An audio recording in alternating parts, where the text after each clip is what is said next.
What it do, son doodles? It's your boy YfgmBlogTv coming straight out of Cincinnati, Ohio. So the Pacers just pretty much whooped the shit out of the New York Knicks, beating them 82-71. And when I say whoop the shit out of them, I'm just talking about they just out rebounding them. They just was better offensively. They just played better defense. They did everything right that the New York Knicks could not get done. Roy Hibbert, he had 24 points and 12 rebounds, and Paul George, he had 14 points, 8 rebounds, and 8 assists to lead the Pacers past the New York Knicks. Now, Paul George was playing he was looking like he was playing like at an all-star level, for the most part of the game. He didn't really have to score too much because, personally, the Knicks wasn't about him. They couldn't make shit. They couldn't make nothing at the end of the day. So now they take a two-game up lead against the New York Knicks in the Eastern Conference semifinals. What can I say? Carmelo Anthony scored 21 points to lead the Knicks, who led only once in a game for a total of 76 seconds. That's just awful. That is just awful. New York Knicks spent the final 45 minutes trying to play catch up, but they never could really catch up to the Indiana Pacers. The Pacers were just hitting. They was hitting from the outside. They was dominating the inside. They was just bullying the New York Knicks. And once again, the New York Knicks, if the jump shots are not going down, they are bad. They got no help from Tyson Chandler, no help from King Amar'e. Amar'e came in. He gave him some good minutes. He didn't really play too much, so I can't really blame Amar'e. At least he scored in the paint, So I can't really, go on Amar'e because he didn't play enough to really, show that he can contribute. But he did look rusty, after returning from a 2-month absence. He was 3 for 8 from the field. He finished with 7 points, and I don't know what the fuck is going on with J.R. Smith, but he only had 9 points.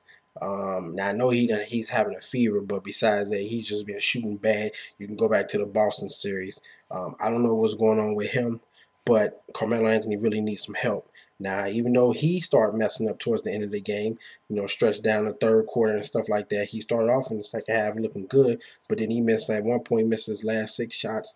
But he can't do it all by himself. With him missing shots and then other players missing shots, you're not going to win the game. You're not going to beat this Pacers team. I know I picked the Knicks to win this series, but I'm starting to really move over to the Pacers side because, they have the inside game, they have the outside game. Roy Hibbert dominated this game. They shot they just dominated them, man. I don't even think the Knicks had anybody in double digits as far as in rebounds, assists. Okay, let me check that out. Shumpert was the only person who had 10 rebounds. He had 10 rebounds. Other than that, they had no other person besides Carmelo Anthony in double digits. That's just terrible. That's not going to get the job done. They shot 35% from the field. The game started off sloppy for both sides. But then once the Pacers got on track, it was smooth sailing for the Pacers. But it was hard as hell for the New York Knicks. They shot 27% from the threes. That's one thing you can say. They didn't shoot too many threes. They only shot 11. They shot 72% from the free throw line, 40 rebounds, 11 assists, 14 turnovers, 28 points in the paint, 4 fast break points. Pacers, on the other hand, shot 35%. So they didn't have a great game either. Great shooting game either.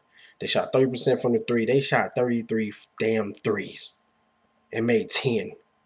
I know the Pacers can shoot threes, but I didn't know they was looking like the New York Knicks. New York Knicks should have been the team that shot 30-something threes.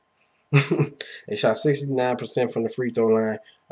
They 54 rebounds. So that just right there just let you know they just out-rebounded, out-muscled the New York Knicks. 17 turnovers. They had to cut back on the turnovers. 22 fast break points. 22 points in the paint. 3 fast break points. Roy Hibbert had 24 points. Paul George had 14. David West had 11. George Hill contributed. He had 17 points. The bench didn't really do too much, but Lance Stevenson had 8 points. He had a couple threes. But overall, man, this game was lopsided pretty much. The Pacers just did what they were supposed to do against the New York Knicks. And I don't know what's going to happen with the New York Knicks, but only thing they can change up now is just hopefully they make their shots. That's all they can do. Because they don't have no legitimate guy that can score in the paint for real. Amar'e Stoudemire, he's rusty, so you can't really count on him. But man, I don't know, man. Knicks may be in trouble, man. It may be a Pacers and Heat Eastern Conference Finals. It just may go that way. Or the Chicago Bulls. I'm just saying. But hey, man, if y'all watch the game, y'all let me know what you thought about it. Hit me up on Twitter. Hit me up on Facebook. Check out my previous videos. Oh, and that's another thing. The Knicks defense is just going away. You know, early on in the season, and also when they was going their stretch, they was playing good defense. Now their defense is looking a little suspect. They're not playing great defense. But on the Pacers' hand, they played some good defense tonight. But anyway, check out my previous videos. Comment, subscribe, favorite, like, do all that good stuff. Go to go to datpiff.com, livemixtapes.com, and download MGM Grand by CJ De Niro. Y'all know what to do.